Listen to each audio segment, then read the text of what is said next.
Many people in government around the world don't have a good sense of what's happening in technology. And it's not from bad faith, it's not where their expertise is. Really happy to have you today with us. Could you please just introduce yourself with a few words and coming back to a few key moments that brought you here today, actually? Yeah, no, I'd be happy to. Can people hear me without the mic, or do you need me mic'd? Whatever you... Mic is better. Yes, I'd be happy to. So my name is Victoria Espinel. I'm the CEO of BSA, the Software Alliance.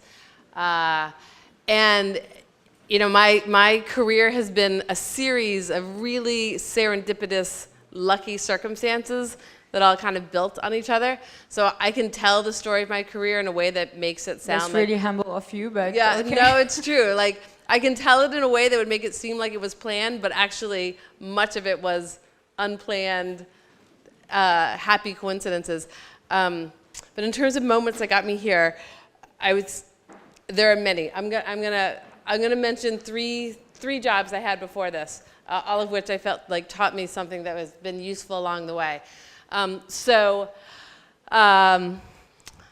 I've had more than 3 jobs, I'm picky. So the first one that I'll talk about is when I went to the London School of Economics, and after that I worked at an American law firm in London, and I was doing intellectual property issues across Eastern Europe, and then Europe and Africa as a whole. And I had a lot of really strange, interesting experiences in that job. But the way that it kicked off, I think it was my 3rd day on the job, my client came to me and said, I think we need to go to Prague. And I was like, okay, that sounds great. And they're like, well, I think our local representative there is embezzling from us, and I need to go there and fire him. Will you come with me to be the lawyer? So I was like, sure, yeah, absolutely. I'll go to Prague. That sounds great. She's like, all right, we'll leave tomorrow. So we go to Prague, and we walk into the office of this very large man, reputedly ex-KGB. I don't know if that's true or not. And I'm sitting there just thinking like, oh, this is going to be an interesting experience. And my client turns to me, and she goes, I think Victoria has something that she wants to tell you. Oh my God. And I had not thought about this for a moment, because I thought my role was just to kind of keep my client company. Right, exactly. So I kind of stopped and then launched into this, I think it's time that our relationship has come to an end. And he listens to this, and he rises up from the desk and just starts screaming in a combination of English and Czech. And then he collapses into his chair and starts sobbing. And then he starts to work himself up again, and he's starting to rise up from the desk and start to scream again. And my client looks at me, and she goes, grab all the files on his desk and run. Oh, so we both scoop up, and we grab all the documents we can get. Scene. Yeah, and we're running down the streets of Prague, and he is running after us screaming. And I'm thinking, I'm at what in the United States is known as a relatively prestigious law firm. What in the world have I got myself into? This job is crazy. And that job did have a lot of interesting moments over the next few years. But one of the things that I learned from that job is I actually like being in situations that are unpredictable. As crazy as that moment was, there was a big part of me that was enjoying the crazy of it. And so that was something that has been, as I've sort of looked through my career, looked for things where my job was going to be a little bit unpredictable, because it's something that I enjoy. A second job that had a really big impact on me was being a trade negotiator for the United States. So when I was doing trade negotiations, it was a very busy time. We negotiated 20 trade agreements and then a number of other bilateral agreements with other countries. And one of the things that was really useful to learn from that is what my own negotiating style was.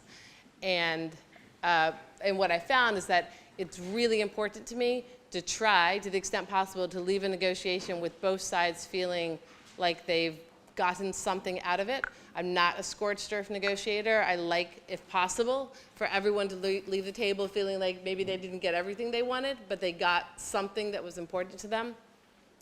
And I found that I really liked talking to people that didn't agree with me, and that it was always... Because you always learn something. Exactly. It was the best way to learn more about what I thought was to talk to someone that didn't agree with me. And the third thing I think I learned from that job is how important it is as a representative of the government to be a representative that your country would be proud of, that people are watching you as a representative, in my case, of the United States, and how important it was to project a good image of the United States.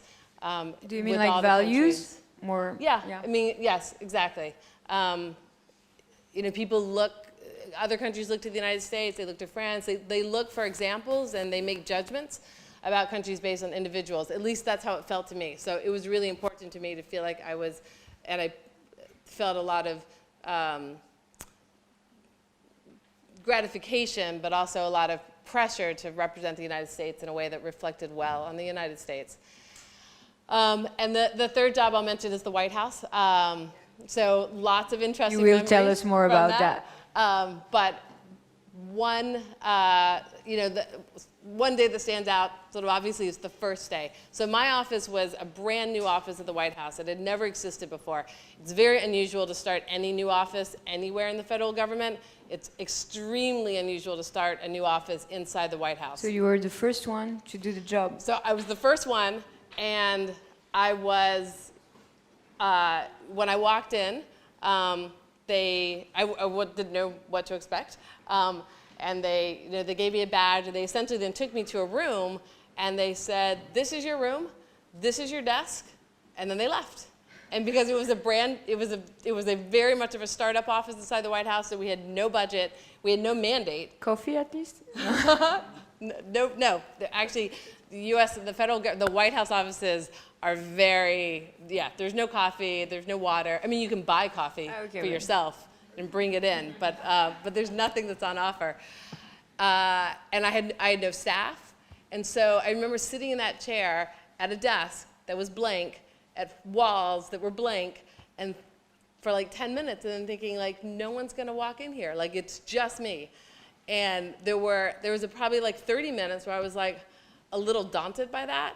And then I was like, that's kind of great. In some ways, that means I get to decide everything that happens next, you know, like within the parameters to do whatever you want. Yeah, and so one of the things that I took away from that job is I really like building things and getting to think about how you get to do it the first time. And I was reasonably confident that that whatever I did, of course my successor could come in and change it, but there is so much, I don't know if apathy is the right word. People do often tend to follow what has happened before.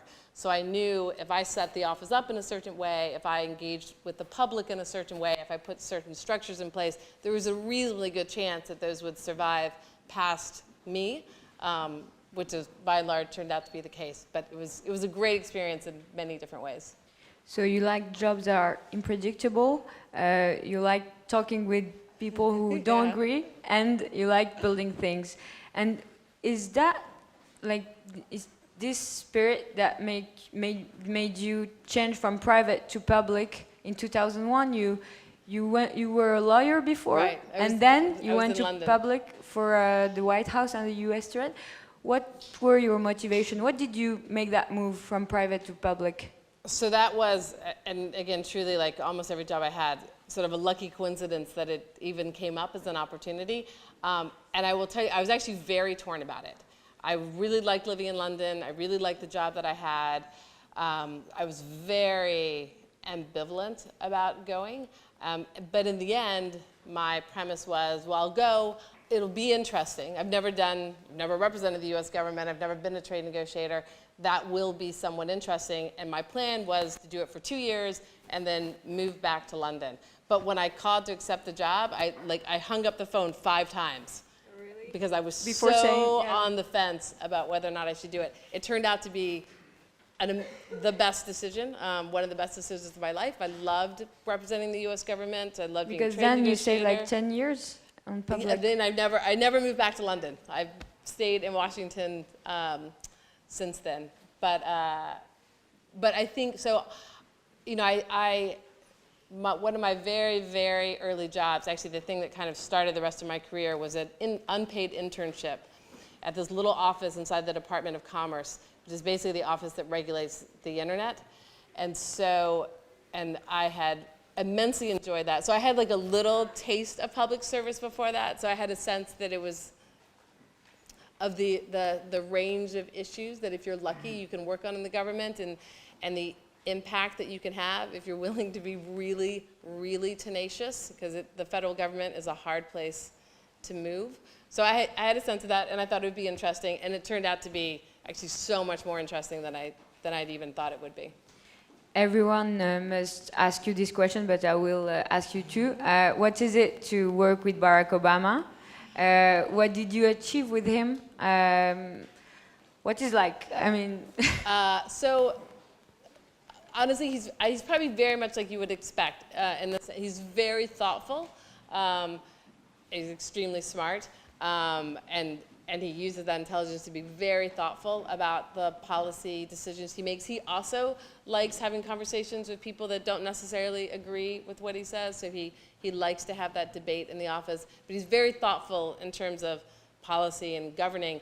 He's also very thoughtful as a person, and very thoughtful to the people who work for him, and the families of those people. So it was a great experience. And what did you achieve? Like, what were your main challenges, and did you tackle all of them? So I had three main challenges. I would say the first was just the realities of creating this new office, which I hadn't really thought about until I got into the job. And then I realized pretty quickly, so my job at the White House was to coordinate. There's 17 different agencies in the US government that work on intellectual property in some way.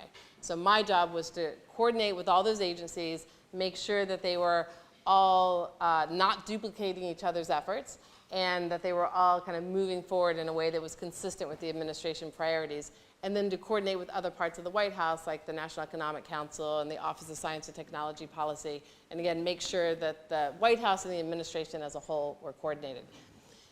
What I didn't realize is that what that meant is that a few people in the White House and everyone in the agencies viewed me as taking their turf. So I was a threat to everyone that I engaged with on some level or another. And it was a really interesting experience. I probably spent the first 6 months of that job Fighting I'm with just everybody? thinking about the fact that this is being recorded, but I'll just say it anyway. I probably spent 80% of my time fighting on some level with someone. But I think it was, well, and I did have some colleagues who would say, you know, you're the White House, like stop arguing with the agencies, just like tell them what should happen. But I think because I had been a trade negotiator, and I knew like what it was to be a civil servant and to not be a political appointee, I felt really strongly that if I take the time and I explain to people that I'm not here to take your turf, I'm here to help you, essentially, and help us all kind of work together well. And I will listen to the concerns that you have, and I will take them into account, and I will be your champion. And sometimes your agency position will lose, but you know, if you do lose, I'll always explain to you like why that happened and what the reasoning was behind it. And so it was kind of this overnight almost. There was like 6 months of pushing, but then the agencies all got on board, and then because the agencies in the U.S., maybe here too, they can really kill your political plan if they want to, if they're not bought into it. We have the public administration for that. But they were so bought into it, they were so enthusiastic, and so we ended up accomplishing all the goals that we set for ourselves. Two in particular that took a lot of time. One was I did a lot of working with technology companies and entertainment industry who did not always have a good relationship. So trying to bring them together to see if there were ways that they could work together. And that sounds kind of anodyne, but it was a lot of work that went into kind of building those relationships and building that trust. And then the second thing that I spent a lot of time on was economic espionage, which is becoming a bigger and bigger issue for the US, but we didn't have a plan for it. So working with the agencies to come up with a plan to counter economic espionage was a big part of my time there. Okay, thanks. You spent like 10 years in the public sector. I'd like to ask you like, your personal point of view about something.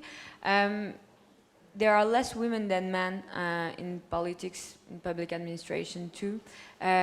What is it? Is it like harder for women? I know that in France it's harder. Or less easy to be a woman in politics. How is it in the US? Did you feel a difference? So, what is it like to break the glass ceiling, actually? So there are definitely less women. Although I will say, when I was at USTR, there were a lot of senior women there. USTR is the U.S. Trade Office. But in both places and in the White House, there were definitely less women. And so I guess I would say for much of my career, I've often been the only woman in the room. So I was a little bit used to it. And more the way I thought about it was women that were in more junior positions would come and ask me for advice, career advice. So I would, mentorship. Career advice to the extent that it was helpful. I was pregnant when I was at the White House, and one of the things that I found, so my job is Senate confirmed, and what that means is that the president appoints you, but then the Senate has to approve. And I found that there had only been one other Senate confirmed person who was pregnant in the history of the U.S. government. When they were trying to figure out how to handle my being away, the White House counsel's office were looking for precedents, and they found apparently only one other, but 20 years before. So I think there is sort of a self-selecting there. But so I'll end by telling a story of a time where I thought it was actually, I maybe had an advantage that a man wouldn't have. Being a woman in a government job. So when I was I had a child when I was at the White House. I had a child when I was at USTR. Okay. When I was a trade negotiator, and while I was pregnant, my team was negotiating a free trade agreement with South Korea. So I wasn't the day-to-day negotiator. My team was doing it. So I had met the Korean delegation at the very beginning, when I wasn't pregnant, of the negotiation. And then I didn't see them again until we were ready to close. And we had a deadline, a congressionally set deadline, so we absolutely had to close by midnight on a certain date. And we had a lot of issues that were not yet resolved in my part of the trade agreement. So my boss, the chief trade negotiator, said, I really want you to come to Seoul to finish the negotiation. I think it needs to be you. And I was 8 months pregnant at the time. And he's like, medical care in South Korea is great, so like, don't worry about it, like, it'll all be good. And so, it was important to get it closed, and I had been telling them, don't concede anything, like, hold on to all the provisions. So I did feel a little responsible to come and close it. But the Korean delegation hadn't seen me for a year. And I'm not like a small, dainty pregnant person. I'm like a massively huge pregnant person. And so I walk in the room and I'm just enormous.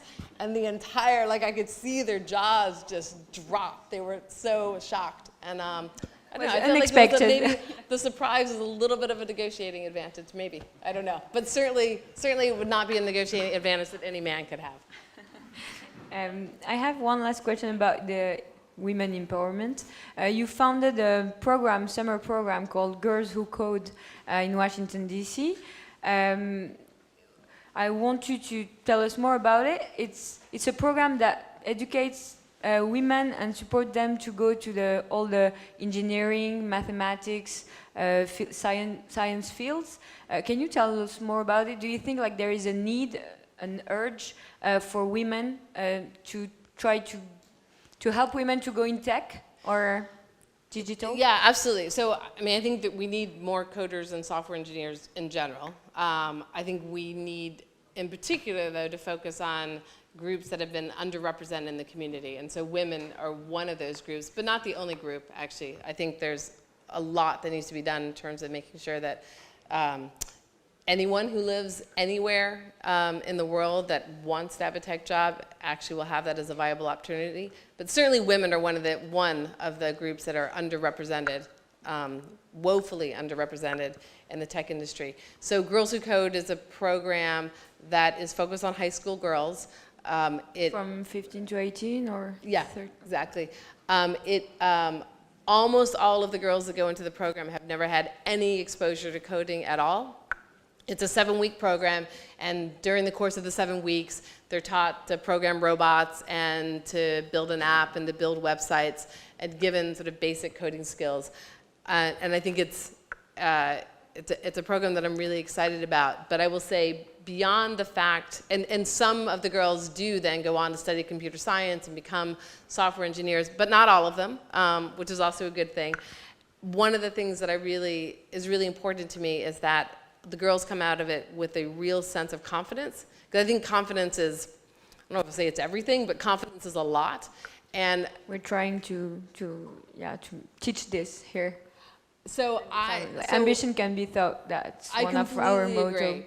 And when I would give advice to young women, like in the White House job, a lot of it was how to either appear to have confidence and then eventually acquire confidence. I think Fake it until you make it? Yeah, exactly. I think it's enormously important. But I think that's one of the things that the Girls Who Code program does, is because it teaches this new skill, which again, for most of the girls that come in, is not a skill that they've ever had, and often is a skill that their family is sort of ambivalent about, not really sure if this is something that they should be doing. So to have them come out of the program with that newfound sense of confidence is great. We also do a lot of mentoring with the girls, so we'll take them, for example, up to Capitol Hill to meet with members of Congress. We'll coach them on, this is how you talk to a member, this is how you ask a member of Congress to do something that you think is important. We've taken them and then brought a number of women leaders in the tech industry and in policy to come in and talk to them, and it's been a great program to be involved in. It's been really fun. Now you are CEO of BSA, so you went from public to private again. Can you tell us more about this software alliance, and also why did you choose to go back to private? So it wasn't an easy decision to leave the White House. Because I was very happy there, but I knew I was a political appointee, so I knew by definition I would be leaving. And when this opportunity came up, there were two things about it that I found really appealing. One is that we are headquartered in Washington, D.C., but we have offices around the world. In fact, Thomas Bouet is here, who's the head of our European office based in Brussels.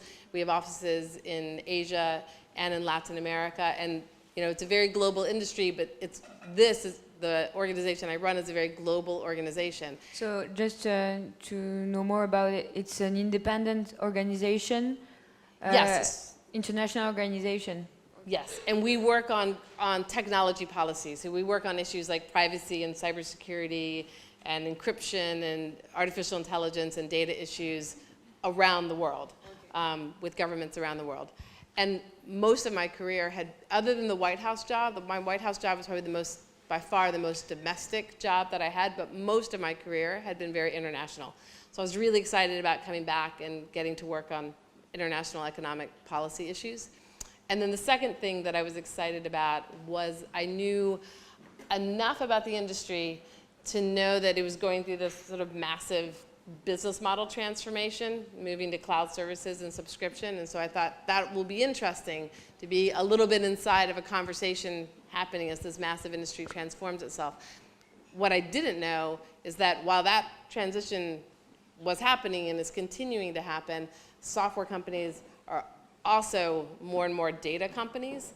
And so there's actually there's a business model, but then actually the business that the companies are in is transforming. So there's two massive, massive shifts going on inside the industry at the same time, and it has made this a really fascinating job to be part of that conversation. It does mean the job is somewhat, sometimes a little unpredictable, but it's been really fascinating. At the family, we have a lot of our entrepreneurs who are creating softwares, or all of them are using it. actually, software can make it easier to build a company. It's cheaper. So what do you think about that? Do you think like software is it's like a democratization of entrepreneurship? I think it definitely can be, and I know the companies are also thinking more and more about how to do that, how to democratize software so it's as easy and accessible to use as possible. But in terms of software making it easier to start a company, I actually have a personal experience of that from before I had this job. My husband started a startup a while ago, and he, like many people, use cloud services instead of buying software in the more traditional way. And I remember him telling me, and again, this is before the idea of having this job had ever existed, that he would not have been able to afford to start his company if he hadn't been able to use cloud services to do it. It's exactly the same with our companies here. Yeah, and I hear variations of that story all the time. So I think it is, it's definitely the case. Okay. And what is it to come from the US and to see this software industry here in Europe? Because we often say that US creates and Europe regulates. What is it to be here? What is your point of view? Are there main differences between the vision of software industry in the US and here? So what was it? U.S. innovates and Europe regulates. I mean, I think like all catchy sayings, that's what American people are saying. Generalization, right? That's a bit of an overgeneralization. So there's clearly a really strong entrepreneurial spirit represented here in this room. We're trying to here at the family, and there's not just in France, although it's really exciting what's happening in France, but we're seeing that in a Berlin, number of countries. London. Exactly, in Berlin, where I was. I guess very early this morning. So across Europe, there's more and more of that, which is great. And I would say on the regulation side in the United States, not to talk too much about my day job, but one of the things that is part of my day job is working to try to get federal privacy regulation passed in the United States. So our companies think it would be really helpful to have a really strong standard for federal privacy legislation in the United States.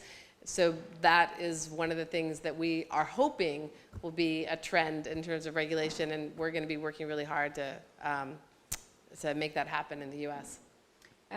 One last question, and then I will let maybe a public ask you the question they want. We have heard a lot about GDPR. What are your perspectives on that, and what do you think about it in Europe? I'd love to hear your point of view about this. So our companies our companies and us as an organization were very involved in GDPR. So I think for us, it was something that was a long time in coming, and so the companies that thought about it a lot and had, even before GDPR was passed, had thought a lot about what complying with the GDPR would look like.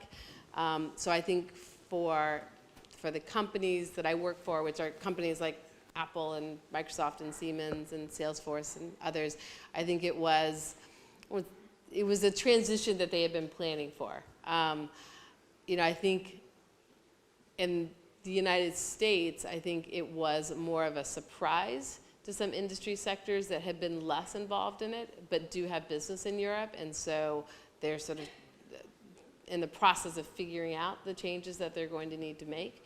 But I think that's a process that will sort itself out.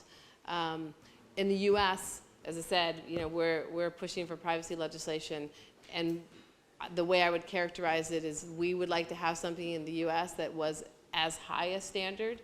I think it will look different in large part because our common law system is very different than the civil legal code. Yeah, and for now in Europe, it's not that user-friendly because, like, personally, I just receive many mails all the time about privacy legislation. So maybe in the US, you can do differently for that. But yeah, I think one of the things that we're going to need to figure out, though, is the consent and the notice. And, is there a way to try to So we would like to have a system where we feel like consumers really understand what's happening, that they really have knowledge, and then they can use that knowledge to really control their data and not have it be able to say no to uses that they don't want.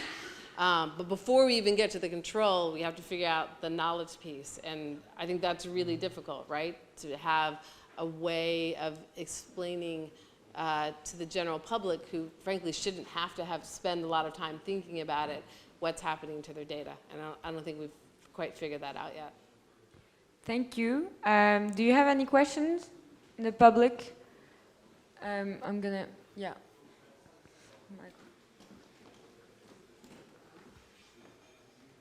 Hi, you worked on the government side, you worked at the White House, you also worked in trade. Now that you're working in private sector, I mean, you kind of have the power to enforce and create new laws and go after patents, but now that you're in private sector, what do you wish the new regulations, not just in the US, but all around the world in the software industry, what do you expect from different governments, and especially big data, privacy laws, and all these new inventions coming up? What should we also expect? If you can highlight on that. So, I think in terms of areas where there's going to be a lot of focus, I think privacy is one, for sure. Cybersecurity is a second. Artificial intelligence is a third. There are others: law enforcement access, encryption, workforce development. But privacy, cybersecurity, and artificial intelligence, I think, are going to be big areas of focus. In terms of what I want, I mean, if I could have one thing, it would be an international consensus. And maybe that's in part because of my background as a trade negotiator, but I think the biggest problem that we have is that in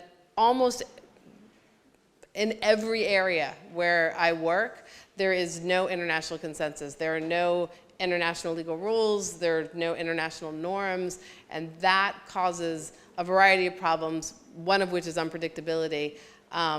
But an even bigger problem is actual clash and violation of laws.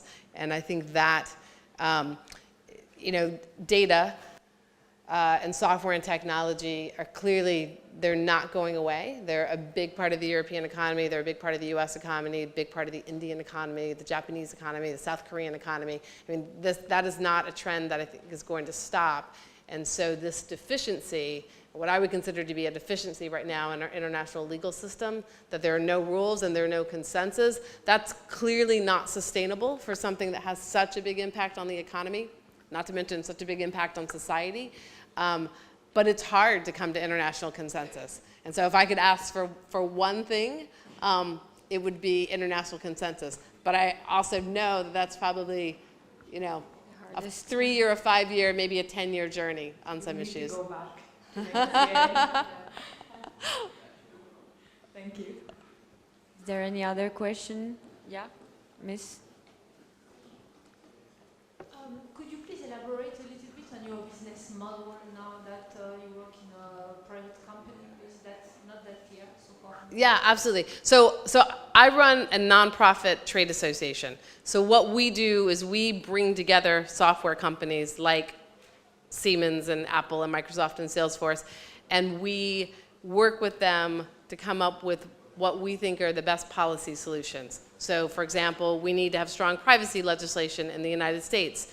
We need to have trade agreements that have rules on things like cybersecurity or data moving back and forth across borders.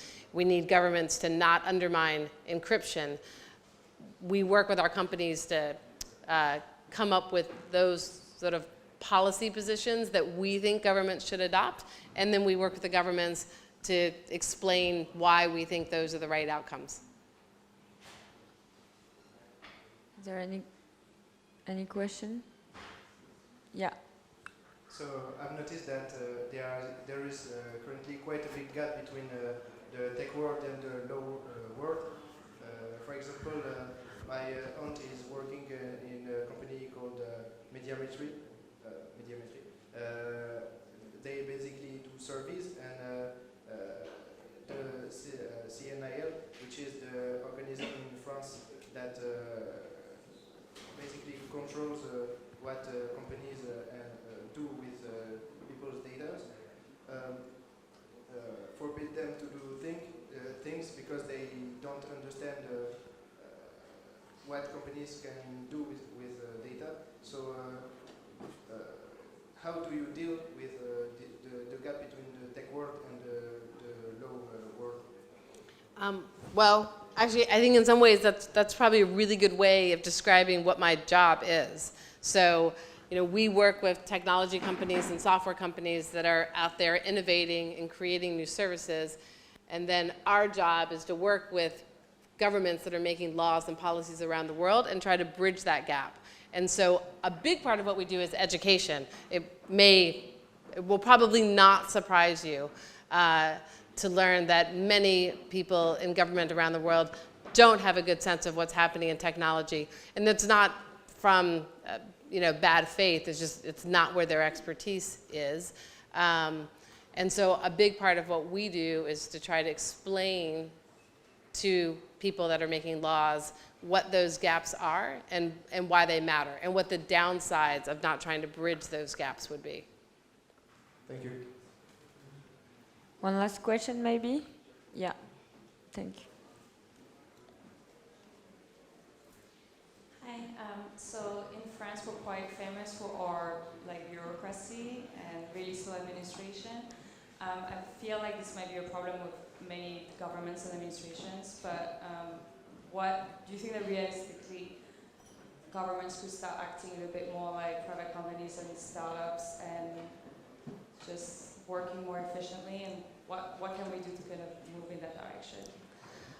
So that's a great question, and it's one I've thought a lot about, or a fair amount about, because of my background. So I guess I would say a couple of things. One is I chair this group at the World Economic Forum, and one of the ideas that we had in this group is whether or not we could take kind of the principles of agile software development and then apply them to the government policymaking process, understanding that making policy that impacts the citizens of a country is very, very, very different from software development, but were there principles we could learn from in terms of how you participate in the process, for example, and trying to break down some of the organizational silos. So this idea of agile governance is one that I actually think has a lot of promise, and I think there are definitely ways that governments could work more efficiently.